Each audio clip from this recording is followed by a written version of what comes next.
പുതിയൊരു വീഡിയോ എപ്പിസോഡിലേക്ക് എല്ലാ മാന്യ പ്രേക്ഷകർക്കും സ്വാഗതം. ഇനി ഞാൻ നിങ്ങളുമായി പങ്കുവെക്കുന്ന ഡെയിലി അപ്ഡേറ്റ്സിലെ ആദ്യത്തെ അപ്ഡേറ്റ് റസൽമേനിയ 41 പുതിയ മത്സരം കൺഫേം ചെയ്തിട്ടുണ്ട്. സ്മാക്ഡൗൺ ബ്രാൻഡിൽ നിലവിൽ നടന്നുകൊണ്ടിരിക്കുന്ന സ്റ്റോറിയുടെ ഭാഗമായിട്ട് ഡ്രൂ മാക്കിൻറ്റയർ വേഴ്സസ് ഡാമിയൻ പ്രീസ്റ്റ് തമ്മിലുള്ള മത്സരമാണ് റസൽമേനിയ 41 പുതുതായി കൺഫേം ചെയ്തിട്ടുള്ളത്. ഈ മത്സരത്തിൽ ആരാണ് വിജയിക്കാൻ സാധ്യത? നിങ്ങളുടെ പ്രൊഡിക്ഷൻ കമൻറ്റ് ബോക്സിലൊന്ന് രേഖപ്പെടുത്തുക. രണ്ടാമത്തെ അപ്ഡേറ്റ് WWE ഓഗസ്റ്റ് മാസത്തിൽ നടത്താൻ പോകുന്ന ക്ലാഷ് അറ്റ് ദി പാരീസ് എന്ന് പറയുന്ന ഇന്റർനാഷണൽ പ്രീമിയം ലൈവ് ഇവന്റിന്റെ ടിക്കറ്റ് സെയിൽസുമായി ബന്ധപ്പെട്ട് പുതിയൊരു പോസ്റ്റർ WWE ഇപ്പോൾ പുറത്തേക്ക് വിട്ടിട്ടുണ്ട്. ആ ഒരു പോസ്റ്ററിൽ നിന്ന് നമുക്ക് മനസ്സിലാക്കാൻ സാധിച്ച കാര്യം സൂപ്പർ താരമായ ജോൺസനെയും കൂടി ഈ ഒരു ഇവന്റിലേക്ക് WWE ഇപ്പോൾ പ്രൊമോട്ട് ചെയ്യുന്നുണ്ട്. അപ്പോൾ ജോൺസനയുടെ സ്റ്റോറി അനുസരിച്ചുള്ള ഒരു മത്സരം നമുക്ക് ഓഗസ്റ്റ് 31 നടക്കുന്ന പാരീസ് എന്ന് പറയുന്ന സ്ഥലത്ത് വെച്ച് നടക്കുന്ന ഇന്റർനാഷണൽ പ്രീമിയം ലൈവ് ഇവന്റിൽ കാണാൻ സാധിക്കും. അപ്പോൾ ഒരു ഗംഭീര സ്റ്റോറി ജോൺസനയ്ക്ക് റസൽമേനിയ 41 ശേഷവും തുടർന്നുണ്ടാകുമെന്നുള്ള ഒരു സന്തോഷകരമായിട്ടുള്ള ഒരു അപ്ഡേറ്റ് ആണ് അറിയാൻ സാധിക്കുന്നത്.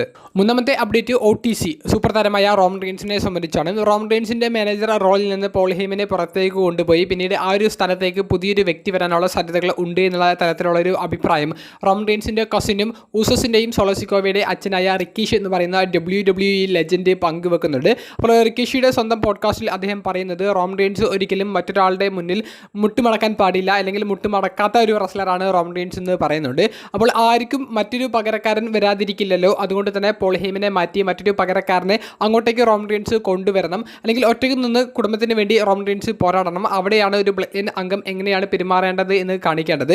ഒരിക്കലും മറ്റൊരാളെ ഡിപ്പെൻഡ് ചെയ്ത് മാത്രം മുന്നോട്ടേക്ക് പോകാൻ പാടില്ല എന്നുള്ളതും റിക്കിഷി പറയുന്നുണ്ട്. എന്തായാലും മറ്റൊരു പകരക്കാരൻ വന്നാൽ റോമൻ റീൻസ് സ്വീകരിക്കില്ല എന്നുള്ളതും പോഡ്കാസ്റ്റിൽ റോമൻ റീൻസിനെ ഉദ്ധരിച്ചുകൊണ്ട് റിക്കിഷി ചോദിക്കുന്നുണ്ട്. അപ്പോൾ പോൾ ഹേമന് പകരം റിക്കിഷി റോമൻ റീൻസിന്റെ മാനേജറായി വരാനുള്ള ഒരു താല്പര്യമാണ് അദ്ദേഹത്തിന്റെ പോഡ്കാസ്റ്റിൽ പ്രകടിപ്പിച്ചിരിക്കുന്നത്. റസൽമേനിയ 41 ആദ്യ ദിവസത്തിലെ മെയിൻ ഇവന്റിൽ Roman Reigns versus CM Punk versus Seth Rollins തമ്മിലുള്ള ട്രിപ്പിൾ ത്രെറ്റ് മത്സരത്തിൽ CM പങ്കിൻ്റെ കൂടിയായിരിക്കും പോൾ ഹേമൻ വരാൻ പോകുന്നത് എന്നും CM പങ്കിന് താൻ കൊടുത്തിട്ടുള്ള ആ ഒരു ഫേവർ ഇങ്ങനെയാണെന്നുള്ളതും ഏറ്റവും അവസാനമായി കഴിഞ്ഞ സ്മാക്ഡൗൺ എപ്പിസോഡിലാണ് CM പങ്ക് വെളിപ്പെടുത്തിയത്. അപ്പോൾ റസൽമേനിയ 41 CM പങ്കിൻ്റെ കൂടെയായിരിക്കും പോൾ ഹേമൻ വരിക എന്നുള്ളത് ഉറപ്പായതുകൊണ്ട് തന്നെ റോമൻ റീൻസിൻ്റെ കൂടെ പോൾ ഹേമൻ വരില്ല. അപ്പോൾ ആ ഒരു സ്ഥാനത്തേക്ക് റിക്കിഷി വരാനുള്ള സാധ്യതകൾ അല്ലെങ്കിൽ അദ്ദേഹത്തിൻ്റെ ആഗ്രഹങ്ങളാണ് റിക്കിഷി പോഡ്കാസ്റ്റിലൂടെ പങ്കുവച്ചിരിക്കുന്നത്. റോമൻ റീൻസിൻ്റെ പുതിയ മാനേജർ ആയിക്കൊണ്ട് റിക്കിഷി വരുമ്പോൾ ബ്ലഡ് സ്റ്റോറി ലൈനിൽ ഒന്നുകൂടിയും ഒരു പ്രാധാന്യം ആ ഒരു മത്സരത്തിന് ലഭിക്കും. റിക്കിഷിയും റോമൻ റീൻസും ബ്ലഡ് ലൈൻ ടീം അംഗങ്ങൾ ആയതുകൊണ്ട് തന്നെ, അല്ലെങ്കിൽ ബ്ലഡ് ലൈൻ്റെ കുടുംബാംഗങ്ങൾ ആയതുകൊണ്ട് തന്നെ റോമൻ റീൻസിൻ്റെ മാനേജറായ റിക്കിഷി വരുമ്പോൾ അതിനൊരു ലോജിക്കിൽ ലഭിക്കും. റിക്കിഷി വരാനുള്ള സാധ്യതകൾ വളരെ കുറവാണെങ്കിലും റിക്കിഷി പങ്കുവെച്ച അഭിപ്രായങ്ങളോടുള്ള നിങ്ങളുടെ പ്രതികരണം കമൻറ്റ് ബോക്സിലൊന്ന് രേഖപ്പെടുത്തുക.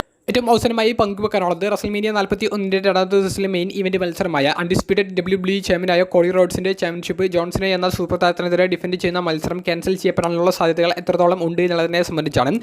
സൂപ്പർ താരമായ കോഡി റോഡ്സിന്റെ ഈ ഏറ്റവും അവസാനമായി കഴിഞ്ഞ സ്മാക്ഡൗൺ എപ്പിസോഡിൽ ഒരു ഡാർക്ക് മാച്ചാണ് നടന്നിട്ടുണ്ടായിരുന്നത്. ആ ഡാർക്ക് മാച്ചിന് ശേഷം കോഡി റോഡ്സ് ആരാധകർക്കൊപ്പം സെൽഫി എടുക്കുന്ന സമയത്ത് അദ്ദേഹം ആരാധകർക്കൊപ്പം സെൽഫി എടുത്തതിന് ശേഷം ഇങ്ങനെ ഇറങ്ങുന്ന സമയത്ത് അദ്ദേഹത്തിൻ്റെ കാല് ട്വിസ്റ്റ് ആകുകയും ഒന്ന് സ്ലിപ്പായി വിടാൻ പോകുകയും ചെയ്തു. അതിനുശേഷം ഒന്നും കുഴപ്പമില്ല എന്ന് കോഡി റോഡ്സ് പറഞ്ഞ് മറ്റ് ആരാധകർക്കൊപ്പം സെൽഫി എടുക്കാൻ വേണ്ടി അദ്ദേഹം വരുന്നത് നമുക്ക് കാണാൻ സാധിക്കുന്നുണ്ട്. എന്നാൽ ഈ വീഡിയോ ഇപ്പോൾ സോഷ്യൽ മീഡിയ ഭയങ്കര വൈറലായി മാറിയിട്ടുണ്ട്. കോഡി റോഡ്സിൻ്റെ കാലിന് ഇഞ്ചുറി പറ്റിയെന്ന തരത്തിലുള്ള ഒരു അപ്ഡേറ്റുകളാണ് ഈ വീഡിയോക്ക് കീഴെ കമൻറ്റുകളായിട്ട് വരുന്നത്. കൂടാതെ ഈ മത്സരം റസൽമേനിയ 41 നിന്ന് ക്യാൻസൽ ചെയ്യപ്പെട്ടു എന്നുള്ള തരത്തിലുള്ള ഒരു അപ്ഡേറ്റും നിലവിൽ പുറത്തേക്ക് വരുന്നുണ്ട്. കോഡി റോഡ്സിൻ്റെ കാലിന് ഇഞ്ചുറി ഒന്നും പറ്റിയിട്ടില്ല എന്നാണ് നമുക്ക് അറിയാൻ സാധിക്കുന്ന മറ്റ് അപ്ഡേറ്റുകൾ.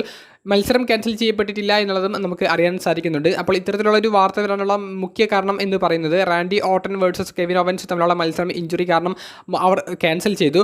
ഡ്രൂ മാക്കിൻറ്റയറിൻ്റെ കണ്ണിന് ഇഞ്ചുറി പറ്റിയെന്ന് പറഞ്ഞുകൊണ്ട് ഡാമിയൻ പ്രീസ്റ്റിനെതിരെയുള്ള സിംഗിൾസ് മത്സരം നടക്കുമോ എന്നുള്ളൊരു ചോദ്യചിഹ്നം ഇപ്പോൾ ബാക്കി നിൽക്കുന്നുണ്ട്. അതിനിടയിലാണ് അൺഡിസ്പ്യൂട്ടഡ് ചാമ്പ്യനും സൂപ്പർ താരമായ കോഡി റോഡ്സിൻ്റെ കാലിന് ഇഞ്ചുറി പറ്റി മാർക്കി മത്സരമാണ് റസൽമേനിയ 41 ആ മത്സരം തന്നെ ക്യാൻസൽ ചെയ്യപ്പെട്ടേക്കുമോ എന്നുള്ളൊരു സംശയം റസലിംഗ് ലോകത്ത് ഉടലെടുത്തത്. എന്തായാലും പോസിറ്റീവായിട്ടുള്ള അപ്ഡേറ്റ്സിന് വേണ്ടി നമുക്ക് കാത്തിരിക്കാം. കോഡി റോഡ്സിൻ്റെ കാലിന് ഇഞ്ചുറി പറ്റിയിട്ടില്ല എന്നുള്ളത് വീഡിയോയിൽ നിന്ന് വ്യക്തമാണ്. ഇഞ്ചുറി പറ്റാതിരിക്കട്ടെ എന്നുള്ളത് പ്രാർത്ഥിക്കാം. നിങ്ങളുടെ അഭിപ്രായങ്ങൾ കമൻറ്റ് ബോക്സിൽ ഒന്ന് രേഖപ്പെടുത്തുക. അപ്പോൾ അടുത്തൊരു വീഡിയോയുമായി കാണുന്നത് വരെ ബൈ.